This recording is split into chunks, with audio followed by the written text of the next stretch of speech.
Hello, and welcome to today's show, Legacy Living, Make Your Life Count. I'm your host, Dr. Gloria Burgess, international leadership expert and trusted advisor. Welcome to Legacy Living, Make Your Life Count. I am so delighted that you joined me today. I want to give a big thank you to those of you who are listening, and here's a great big shout out to all of you listening around the world. I'm delighted and so grateful that you tuned in. I sure hope you're enjoying a fabulous day today and that you're having a fantastic week. Because you know what? In the grand song of the universe, life is very, very short. It's short, sweet, and very precious. So, I hope you're making a difference in your own life. Because when you do, you also make a difference in somebody else's life. Now, a lot of folks want to make their life count for something. And they ask me, Dr. Gloria, how do you do that? Well, it's very simple. Very simple. Here's how I do it. I make my life count as a daughter, as a wife, mom, sister, and in my professional life as a leadership expert, as a speaker, coach, professor, as a mentor. I make my life count by being on purpose, by living, learning, and serving every single day, 365, 24/7. See? It's pretty simple, right? You can do it too. You can make your life count day by day, step by step, moment by moment, every single day. 365, 24/7. That's what Legacy Living, Make Your Life Count is all about. You can learn more about Legacy Living, Make Your Life Count by visiting the Gloria Burgess website. That's right, the Gloria Burgess website. Or you can visit me on Facebook.com at Dr. Gloria Burgess, PhD. Okay? All right. Well, today I have a very special show for you. Today's podcast is all about serving. Specifically, I will focus on celebrating, on lifting up service. Because you know what? Everybody can serve. Now, if you are a regular listener to this podcast, you know that serving and being of service is one of the great ideas we talk about here. Not just once in a while, but every single podcast. That's really what Legacy Living is really all about, right? It's making a difference in your own life and making your life count. In other words, serving others, making your life count for others. Legacy Living is all about living, loving, and serving every single day. You've heard me say it before. We do it 365, 24/7. And you know what? That's exactly how Reverend Dr. Martin Luther King Jr. lived his life. Living, loving, and serving. Now, Dr. King served 365, 24/7. How did he do that? Even while he was asleep? Listen up. Today, I want to shine the light on serving. Shine the light on serving by looking through the lens of what Dr. King calls the drum major instinct. I love that. The drum major instinct. Before we dive into the podcast, I want to take a moment to welcome you. If you're just joining us, I'm your host, Dr. Gloria, and this is Legacy Living, Make Your Life Count. I'd like to extend a special welcome to those of you who are joining my podcast, or if you're joining Talk Network Radio for the very first time. I'm so excited to have you listening in today, and I'm deeply honored that you've allowed me to be part of your day, so you can be inspired by ideas and resources to make your life count. You are in for a very special treat. As I mentioned earlier, today's episode is all about serving. You don't want to miss a single word of this podcast. So grab your earbuds or find yourself a comfortable chair, grab yourself a nice, cool glass of water or a cup of tea or coffee. We are going to have a great time. Now again, we're going to shine the light on serving, of being of service, by looking through the lens of what Dr. King calls the drum major instinct. In fact, Dr. King delivered a sermon called the drum major instinct. Now, some of you may know that he delivered this important sermon toward the very end of his life. And this sermon is all about, that's right, you guessed it, it's all about serving. Now, what does serving and being a drum major have in common? That's a great question, isn't it? Well, let's look at what it means and what it takes to be a drum major.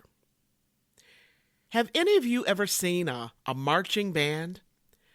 Well, one of the two leaders of the marching band is the drum major. If you've ever seen a pipe band or a drum and bugle corps, the leader of these groups is also called a drum major. Now, I want you to picture this. The drum major is usually positioned at the very head, at the very front of the marching band, or at the front or the head of the drum and bugle corps.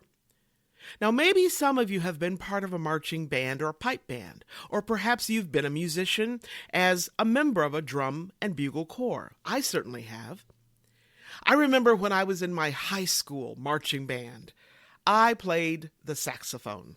And I also remember we had these wonderful uniforms. Our school colors were green and gold. And our uniforms were this beautiful dark green with gold corded trim on the shoulders. We had wonderful white helmets that we wore that sat up on top of our head, very high, right? So you felt very tall and regal. And on top of that helmet was a beautiful feather in green and gold. And on the bottom of our uniform, we wore white spats on top of our black shoes. And to top it off, we wore those shimmery gold overlays, kind of like a long vest that we wore outside of our jacket. We looked sharp. I'm going to say snazzy. We looked so wonderful. We thought we looked actually fantastic. And you know what? We did. Now, the drum major. The drum major always looked very snazzy too. In fact, the drum major's outfit was even snazzier than the band members, right? It was the same green and gold, but the gold corded trim was much more ornate and thicker, right? It had more ribbon, a bigger braid in the cord, and more cords actually draped down over the shoulders. I remember that the drum major also had a shorter jacket than we wore as members of the marching band. The drum major's jacket was white, so that we could easily see him or her, right? And instead of black shoes, the drum major wore black boots. Yeah, that's right, black boots. Boots that were knee-high and very, very impressive looking. Now, the drum major also carried a baton. The kind of baton that you see gymnasts use, the kind that you whirl around, right? And the drum major wore a whistle around the neck. Now, why the baton and the whistle? Well, the drum major was the person who provided the commands to the band. The drum major was also the person responsible for leading the band while we were marching. The drum major set the rhythm, the tempo for our march, right? And the tempo for the music we played. The drum major would use the whistle to signal the tempo. I remember, tweet, tweet, tweet, tweet, right? And he or she held the baton way up high, right? Pumping his or her arm to amplify the tweeting, to amplify that whistle. The drum major of that marching band was a servant leader of the entire ensemble, the entire, we had multiple ranks of marchers, of musicians in our marching band. So all that ornate clothing and the baton held high and the whistle tweets, all of that served a purpose, a very specific purpose. The drum major served so that all could see, so that all were touched, so that all were moved, quite literally, in the same direction. So, Dr. King's sermon about the drum major instinct is all about serving, just like that drum major of the marching band. Dr. King's sermon is all about being of service, all about being a servant leader. As I listened to Dr. King deliver that sermon, there were so many lessons in it that I wanted to share with you. Then I realized I could probably do a whole year's worth of episodes, a whole year's worth of podcasts on that one sermon alone. Imagine that, right? But I knew I needed to focus on just one thing for this podcast. And again, that is serving. In his sermon, Dr. King talks about the drum major instinct, and he says that, you know what? We all have it, right? We don't need those fancy green uniforms. We don't need that gold overlay or that white hat with the green and gold feathers or the baton. We all have it, whoever we are, wherever we are. This instinct shows up in our desire to be recognized, our desire to have someone call our name, so to speak. This is our desire for importance or significance. In Scripture, in the Gospel of Matthew, the disciples James and John make a specific request of the Master. Like many Hebrews before them, James and John dreamed of a coming king of Israel. This coming king would set Jerusalem free. This coming king would establish his kingdom on Mount Zion. This coming king would rule in righteousness. Indeed, this king would rule the world. James and John actually thought of Jesus as this kind of king. And James and John said to Jesus, "Now, when you establish your kingdom, let one of us sit on the right hand and the other on the left hand of your throne." We are told that the other disciples were upset. They became angry with James and John. Now, why did the disciples get mad? Because just like James and John, they also wanted to be up close and personal with King Jesus. Like James and John, they also wanted to sit at the right and left hand. Like James and John, they wanted to have a seat right next to the throne of the king. Can I just tell you something? All of us are like those disciples. We all want attention. We all want to be first. We all want to be the favorite.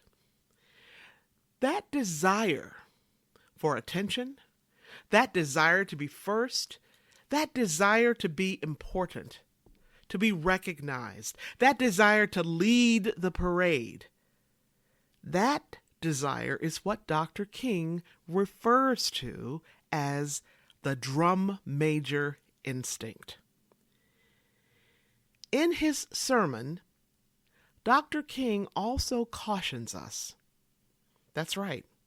He warns us. He cautions us. He actually beckons us to harness this instinct. He pleads with us to harness, to put the halt on this instinct. Why?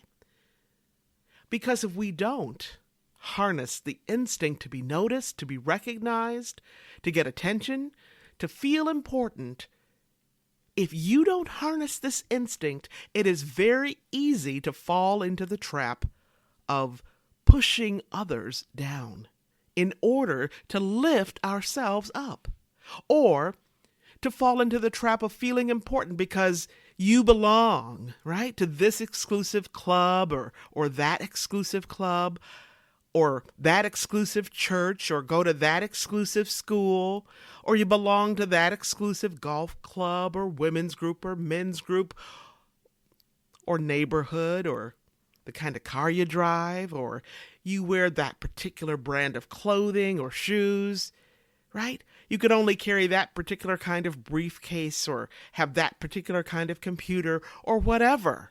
You know what I'm talking about, don't you? I mean, the list goes on and on and on, doesn't it? In this sermon, Dr. King reminds us that we all have a common Father, that all women are sisters and all men are brothers, because we all have a common Father.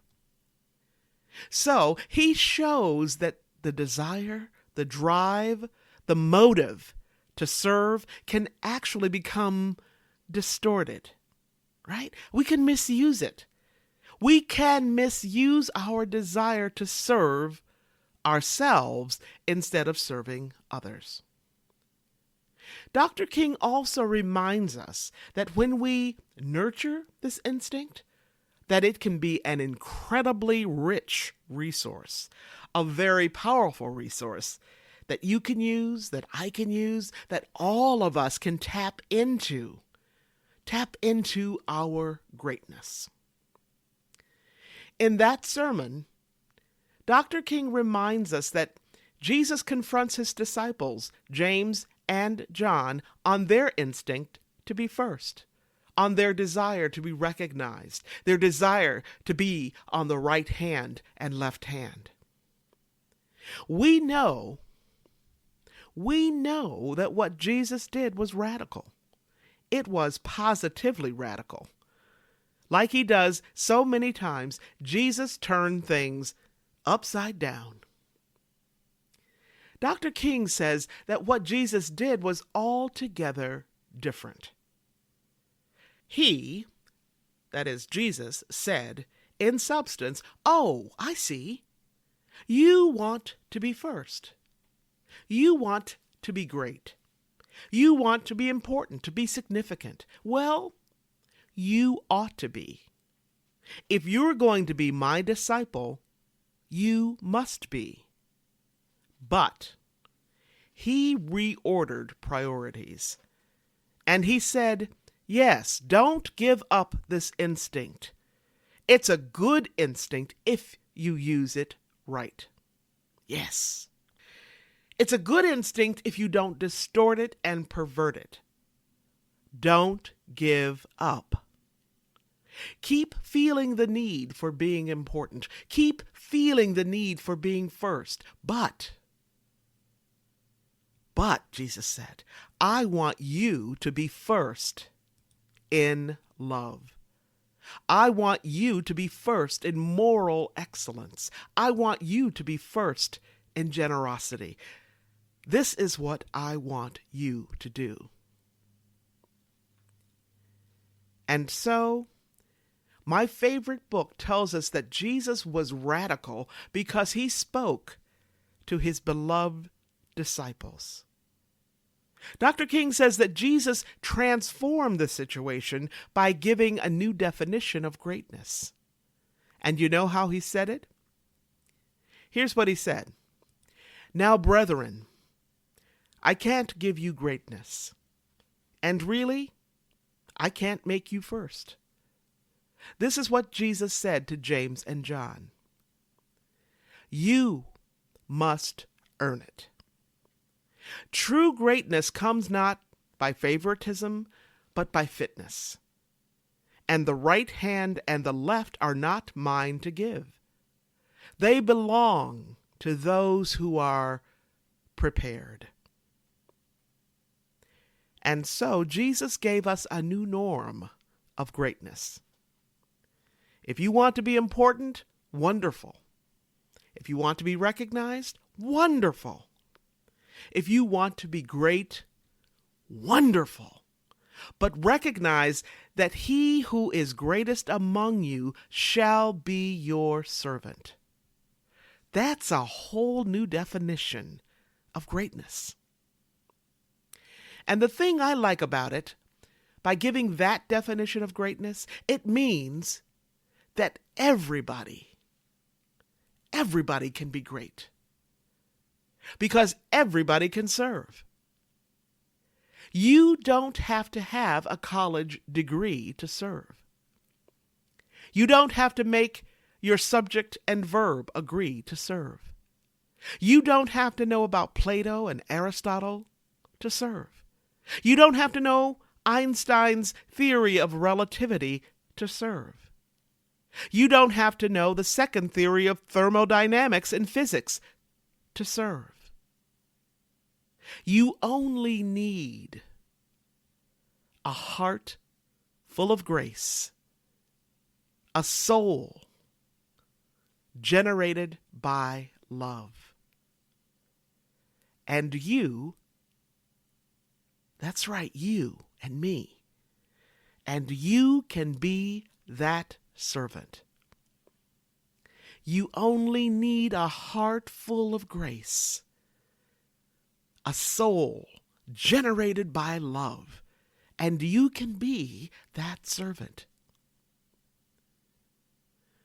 So now, you know the secret to serving and serving well.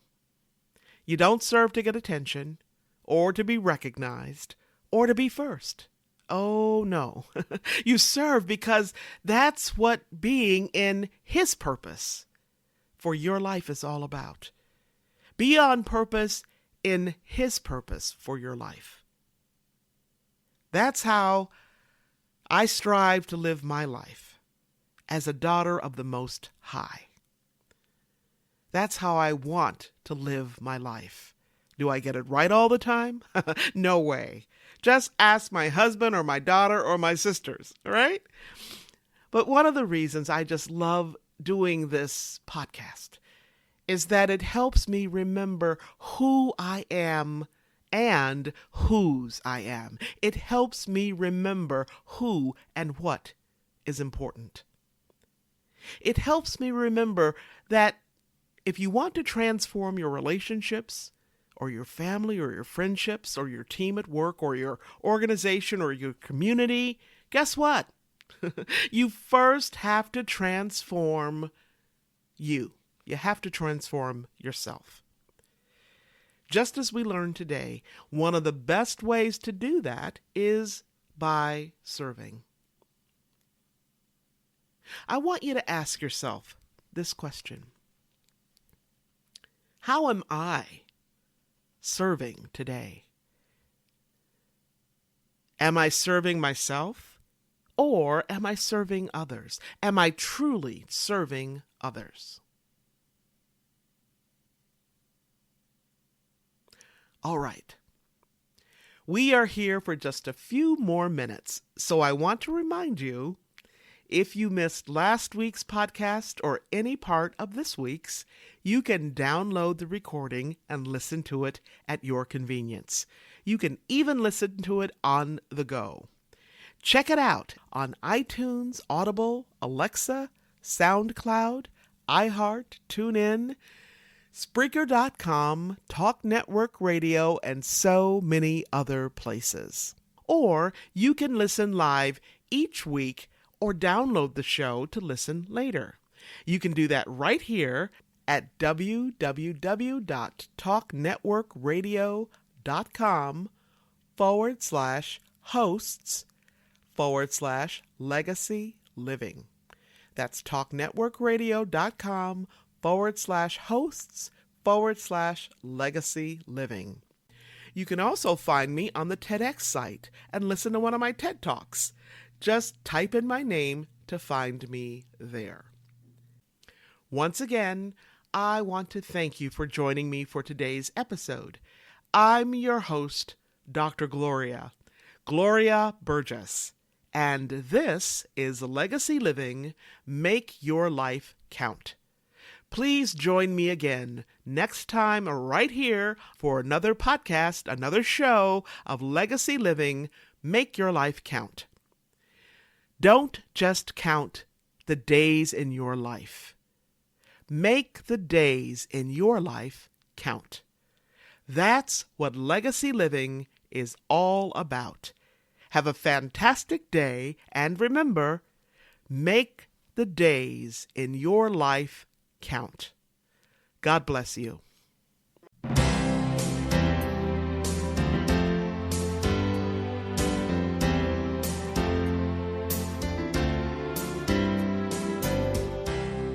That's our show today. I'm your host, Dr. Gloria Burgess. I hope you'll join me again next time. Until then, don't just count the days in your life. Make the days in your life count. That's what legacy living is all about. Here's to you. Have a fantastic day, and be sure to make it a yes kind of day. Remember to celebrate the music of your life. Make the days in your life